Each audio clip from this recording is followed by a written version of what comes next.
Мед академиянын окутуучусу 150 000 сом пара алып жаткан жеринен кармалды. УКМК 8 октябрда Ахунбаев атындагы Кыргыз мамлекеттик медициналык академиясынын башкы корпусунда студенттерден 150 000 сом өлчөмүндө акча алып жаткан жеринен 1987 жылы туулган окутуучу кармалды деп билдирди УКМКнын басма сөз кызматы.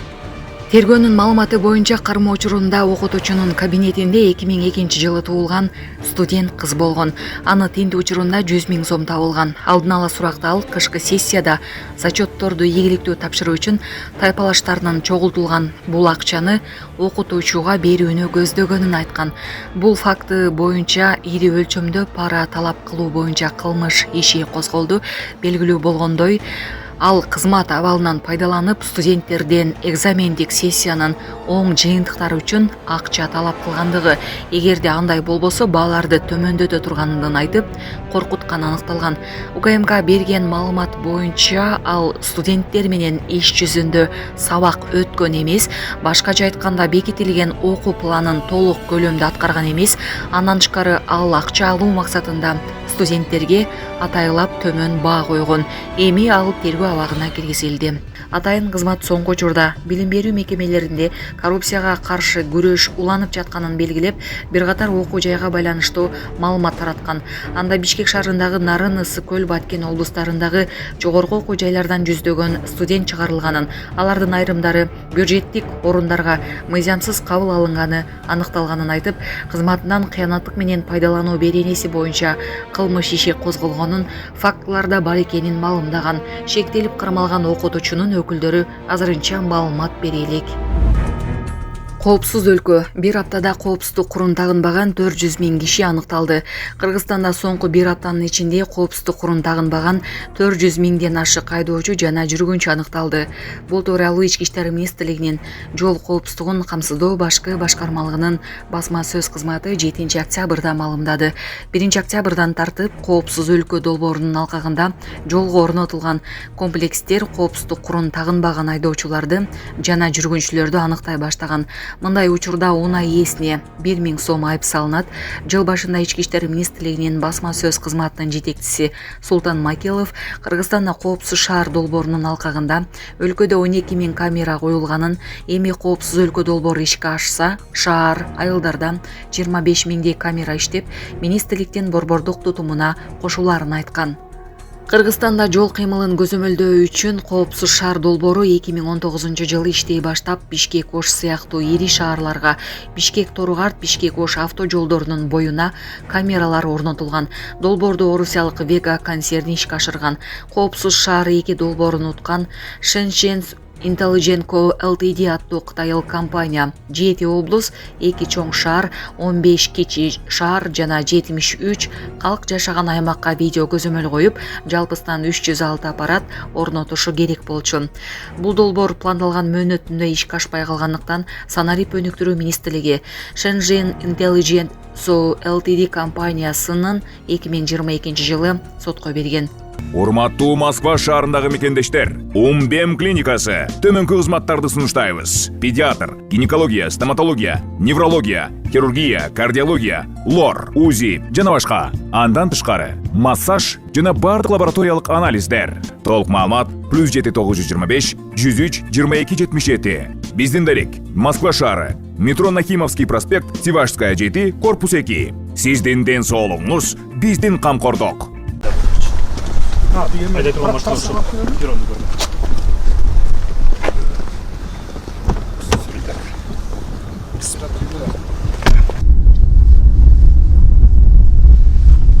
Могул жактан баштап уже жаңы покрытиялар кетти бизде. 2 слой асфальт, 2 осетка. Ушул жерден баштап уже бүт жаңы биздин азыр келген, учуп келген иностранный компаниялар, бүт пилоттордун баардыгы аябай жакшы отзыв калтырып атат. Бул күйүп турган көктөр, булар еще эски. Азыр жаңы алмаштырып келе атышат. 1,5 айдын ичинде булардын баардыгын бүтүрүп жаңыланып бүтүшөт полностью. Анан специально өзүнүн бир процедурасы бар, ошону бүтүрөбүз.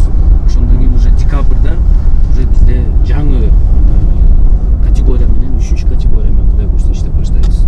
А мына для сравнения мен эскилеринде күйгүзүп койдук, чтобы көргөндө көрсөтүп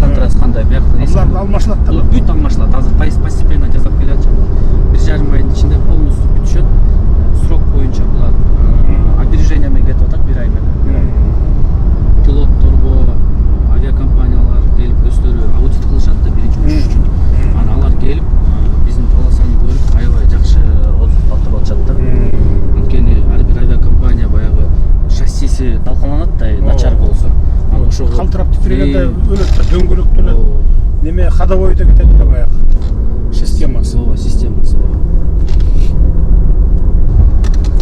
Ушул аз кетип аткан жолубуз до конца наркы жака удлинение болуп атат да. Тиги жагынан барып аркы башына кошулат. Кошулат. А мунун кошконубуз эмнеси жакшы бизге? Самолеттор интенсивность көбөйгөндө келип конгондо сразу бул магистралга бурулуп кетип чыгып кетет. Освобождать этип коет. Конгонго кийинки самолетко эрте бошотуп берет. Могул освещениялардын баарын Садыр Кожо жаңы алмаштырды. Мурун тусклый болуп турчу, эски. Азыр уже диодно койдурдум бияка чейин.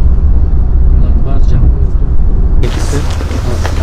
Азыркы действующий аэровокзалыбыз бизде 74-жылы курулган. Ошондон бери капитальный реконструкция болгон эмес. Анасы 18 000 чарчы метрге көбөйтүп чоңойтуп атабыз. Муну южный направление өзөт. Андан башка мондай крытый стоянкадар бар. Бул жерде 600 машина галерея менен Аэровокзалга кирип аэровокзалга кирип кетет. Андан башка канча этаж болот аэропорт? 3 этаж. 18 000 квадрат болот. Бул болсо биздин проект Манас 2ники. Манас 2-ди сыртынан ушундай ак мрамор менен жазалат. Ичинде дагы полностью жаңы капитальный ремонт болот. Премьерский зал бул жер. Ар жагында президентский, спикерский зал бар. Аны расширение болуп атат бул жакта. Бул жерде Садыр Кожоевич биздин генплан. Бул жол менен келатканда биз ортодон бул жерден кольцевой курабыз. Бул кольцевойдон бизде бул жерге 3 гектар жерге авиапарк куруп атабыз.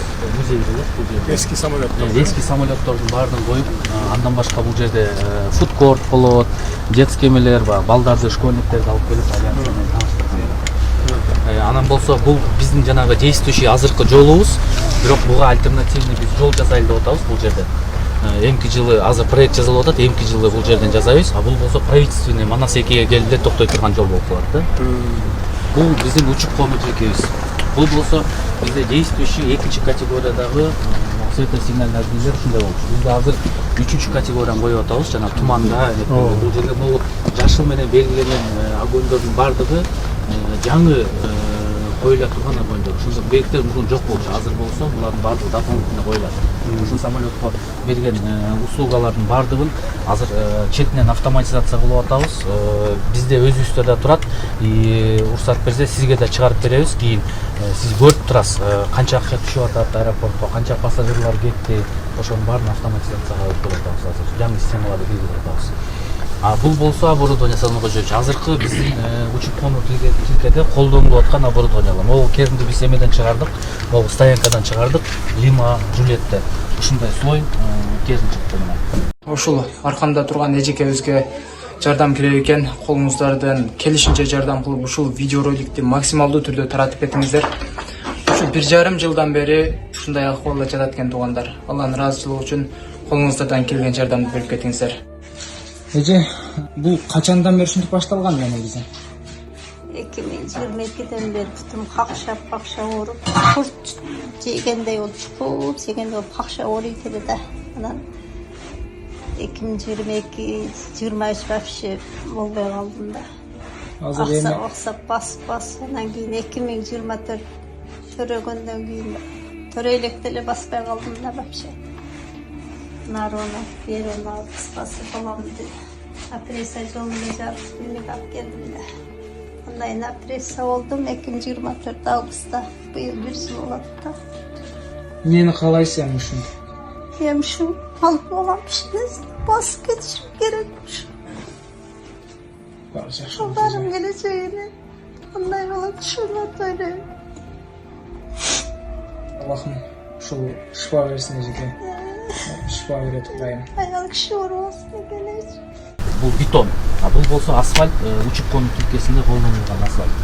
Бул болсо ошо материалдар ошол асфальтка кошула турган, жасай турган материалдар. Булар болсо жанагы огни, светосигнальный огни деп коет. Уже бул диодныйлар, мурун болсо жана галогенный болчу, диодный бул эң азыркы талапка жооп бере турган эң современный оборудование болчу. Ошолордун баардыгынын түрлөрү, бирден түрлөрү. 3,5 миллиард сомго 40 миллиондон ашык долларга биз мындай техникалар сатып алдык. Ол мисалы үчүн мондай көп жылдан бери аэропорт бир эле жолу жайкадан бекер грант болуп алынган экен да. А биз болсо өзүбүздүн каражатка момундайдан үчөөнү сатып алдык. Бирөөсү эле $526 000 турат да. Мындан 6-ны сатып алдык Россиядан. Региональный аэропорттордун баарында ушундайларды коюп атабыз. Пожарный машиналарды. Мурун МЧСтен колдончукпузчу. Булар бүт спецтехникалар. Бобул болсо учактарды жылдыра турган техника. Булардын дагы бүт современный эмеден французский компания TLDден алдык булардын баардыгын. Булар болсо жанагы воздушный суднаны, учактарды суусун алмаштырып, санузелдерди тазалай турган техникалар. Бул болсо багажный лента, багажный тележкалар, булар тягачтар, ошол тележкаларды ташый турган. Булар болсо источник наземного питания и печкалар. Буларда бардыгын бирден алып региональный жана аймактык аэропортторго коюп. Булар болсо биздин спецтехникалар кар тазалаганга, чөптөрдү могул эмелерди, тондорду тазалай турган. Грузовой терминалыбызга алынган техникалар булар. Бул жерде болсо биздин Осман Ойл деген операторубуз бар, жанагы бүткөн керосин иштеген. Ошондогу мондан 6 ушундай машина алдык. Булар дагы кымбат машиналар, ушундайларды алдык. Өзүбүздө азыр толугу менен биз жаап алабыз да. Көп жылдардан бери санагы ушундай техникалар алынган эмес да. Заправканы толук өзүбүз. Беркилер баягы ракам боюнча чыгып кетти. 20% кам төмен. 25. Азыр ошо процедура кылып атабыз, кайтып совместный кылганга. Юридический жагын жазып атабыз. Тигил жакта да мына автобустар турат, алардын да баардыгы жаңы алынды. Ардактуу мекендештер, урматтуу авиациянын кызматкерлери, бүгүн мен өлкөбүздүн негизги аба дарбазасы Манас эл аралык аэропортунда жүрүп жаткан реконструкция жана кеңейтүү иштеринин жүрүшү менен таанышканы келдим. Бул аэропорт Кыргызстандын эл аралык кадыр баркы өлкөбүздүн жүзү болуп эсептелет. Учак аркылуу Кыргызстанга келген ар бир меймандын өлкөбүз тууралуу алгачкы пикири дал ушул жерден калыптанат. Кыргыз авиациясы мамлекетибизди чөлкөмдүк авиациялык борборго айлантуу максатын ишке ашыруу аркылуу Борбор Азиядагы эң өнүккөн атаандаштыкка жөндөмдүү инновациялык тармактардын бири болоруна ишеничибиз бекем.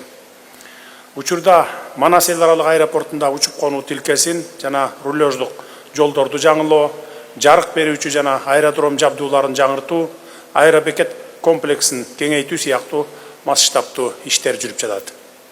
Буюрса, бул иштер аяктагандан кийин аэропорт эл аралык жарандык авиация уюмунун эң жогорку 3-чү категориясынын талаптарына жооп берет жана Кыргызстандын авиациялык мүмкүнчүлүктөрүн сапаттык деңгээлге чыгарат деп ишенебиз.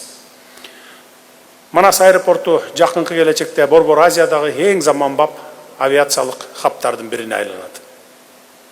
Өлкөбүздүн негизги аба дарбазасында туруп, акыркы жылдары кыргыз авиациясы үчүн жаңы барак ачылып жаткандыгына, башкача айтканда, бул тармакта жасалып жаткан алгылыктуу иш-аракеттерге азын-улак токтолууну туура көрүп турам. Соңку 2 жыл ичинде Кыргызстан аэропорттору ачык акционердик коому өз каражатынын эсебинен жалпы 8 миллиард 186 миллион сомго жакын каражатты авиациялык инфратүзүмдү өнүктүрүүгө жумшады. 3 миллиард 356 миллион сомго атайын авиациялык техника жана заманбап жабдуулар алынды. Ал эми Osman Airlines авиакомпаниясы жалпы наркы 2 миллиард 385 миллион сом болгон 3 бомбардир Dash 8 учагын сатып алды. Бул аракеттер улуттук авиация өз мүмкүнчүлүгүнө ишенип, тармактын туруктуу өнүгүп, эл аралык деңгээлге ишенимдүү чыга баштаганын далилдеп турат. Мындан тышкары Osman Airlines авиакомпаниясы жакында орто аралыктагы багыттарга уча турган 2 заманбап учак сатып алууну пландап жатат. Бул демилге рейстердин жыштыгын көбөйтүп, багыттардын географиясын кеңейтүүгө жана жүргүнчүлөрдү тейлөөнүн сапатын жогорулатууга шарт түзөт. Муну менен авиакомпаниянын эл аралык рыноктогу позициясы бекемделип, Кыргыз Республикасынын транспорттук жеткиликтүүлүгүн жогорулатууга өбөлгө түзөт. Кыргызстан аэропорттору ачык акционердик коомунун жетекчилиги менен жалпы жамааты мына ушундай ары түйшүктүү, ары жоопкерчиликтүү милдетти аркалап ири долбоорлорду ийгиликтүү ишке ашырып жаткандыгын баса белгилеп айта кетейин. Биз чынында эле авиация тармагындагы реалдуу өзгөрүүлөрдүн күбөсү болуп жатабыз. Бул өзгөрүүлөр Кыргызстандын авиациясынын жаңы доору десем жаңылышпаймын. Буюрса, биздин аэропорттор дүйнөлүк стандарттарга жооп берген, жүргүнчүлөр үчүн коопсуз жана ыңгайлуу борборлорго айланып бара жатат. Мунун баары элдин ишениминин жана мамлекеттик колдоонун натыйжасында. Урматтуу замандаштар, авиация тармагында аймактарда да абдан маанилүү иштер аткарылып жатат. Ош эл аралык аэропортунда ири иштер жүрүүдө. Өзүңүздөр билгендей, азыркы учурда жаңы аэробекет комплекси курулууда. Ал бүтөөрү менен түштүк аймагыбызда жүргүнчүлөрдү тейлөөнүн сапаты кыйла жогорулайт. Кийинки жылы учуп конуу тилкесин реконструкциялоо менен ал аэропорту дагы 3-чү категорияга жеткирүүбүз мерчемделүүдө. Бул Кыргызстандын түштүк дарбазасы үчүн тарыхый жаңылануу болуп, өлкөнүн авиациялык потенциалын мындан ары дагы бекемдейт. Ал эми Нарын жана Талас аэропорттору жаңыртылып, жүргүнчүлөр үчүн ыңгайлуу шарттар түзүлгөн. Казарман аэропорту колдонууга даярдалды. Өткөн жылы Каракол эл аралык аэропорту пайдаланууга берилгенин жакшы билесиздер. Бул аэропорттор Ала Тоо резорт курорту менен бирге Ысык Көл облусунун туристтик өнүгүшүнө жаңы дем берет десек болот. Ошондой эле Тамчы аэропортунда да жаңы аэробекет комплекси курулуп жатат. Анын сыйымдуулугу саатына 450 жүргүнчүгө жеткирилет. Кыргызстандын эгемендик тарыхындагы эң ири авиациялык долбоорлордун бири Жалал Абад эл аралык аэропорту боюнча иштерибиз башталды. Жаңы аэропорттун жанынан өтө турган Кытай, Кыргызстан, Өзбекстан темир жолу жана айдын соңунда ачыла турган Кашкар аба коридору өлкөбүздүн транзиттик жана логистикалык мүмкүнчүлүктөрүн кескин кеңейтет. Бул долбоорлор Кыргызстанды Борбор Азиядагы маанилүү транспорттук борборлордун бири болуп, өлкөбүз үчүн жаңы экономикалык туристтик мүмкүнчүлүктөр ачылат. Урматтуу мекендештер, тилекке каршы 2006 жылы Кыргызстан Европа биримдигинин кара тизмесине киргизгенин жакшы билесиздер. Бүгүнкү күндө мына ошонун үстүнөн чечкиндүүлүк менен тиешелүү иштер жүргүзүлүүдө. Өлкөбүздүн авиация тармагы бирдиктүү команда болуп, бул маселени жолго салуу үчүн чындап киришишти. Буга чейин көйгөйдү чечүү көп жылдар бою сөз жүзүндө эле болуп айтылып келген болсо, азыр конкреттүү иштер жүрүп жатат. Кыргыз авиациясынын командасы Европа биримдигинин өкүлдөрү менен жолугушууларды өткөрүп, кара тизмеден чыгуу боюнча акыркы этаптарды ийгиликтүү өткөрүүдө. Мына ушундан улам биздин авиациялык командабыз ишенимдүү, аракетчил жана натыйжага багытталган иш аракеттери менен чыныгы кесипкөйлүктүн жана жогорку жоопкерчиликтин үлгүсүн көрсөтүп жатканын баса белгилеп айта кетейин. Буюрса, жакын арада Европа асман мейкиндиги кыргыз авиакомпаниялары үчүн кайрадан ачылат. Бул тарыхый учур өлкөбүздүн эл аралык аброюн көтөрүп, жаңы инвестицияларды тартууга жана туризмди өнүктүрүүгө өбөлгө түзөт. Урматтуу авиация кызматкерлери, аткарылып жаткан иштердин баары мамлекеттин стратегиялык чечимдеринин жана силердин талыкпаган мээнетиңердин жыйынтыгы десек болот. Сиздердин талыкпаган эмгегиңиздердин аркасында өлкөбүздүн асманы ачык, аба каттамдары коопсуз болуп, өлкөбүздүн эл аралык аброю барган сайын артууда. Бул аракеттиңиздерди Кыргызстандын келечегине кошкон салымыңар деп белгилесек болот, баалайбыз. Сиздерге элибиздин атынан терең ыраазычылык билдиремин. Мамлекет бул тармакты колдоону мындан ары дагы уланта бермекчибиз. Учурдан пайдаланып, сиздердеги кечеги 7 октябрда белгиленген жарандык авиация күнү майрамыңыздар менен чын дилимден куттуктаймын. Сиздерге бекем ден соолук, үй бүлөлүк бакубат жашоо жана албан ийгиликтерди каалаймын. Кыргызстандын көк асманы ар дайым ачык болсун. Ийгилик ишиңиздерге.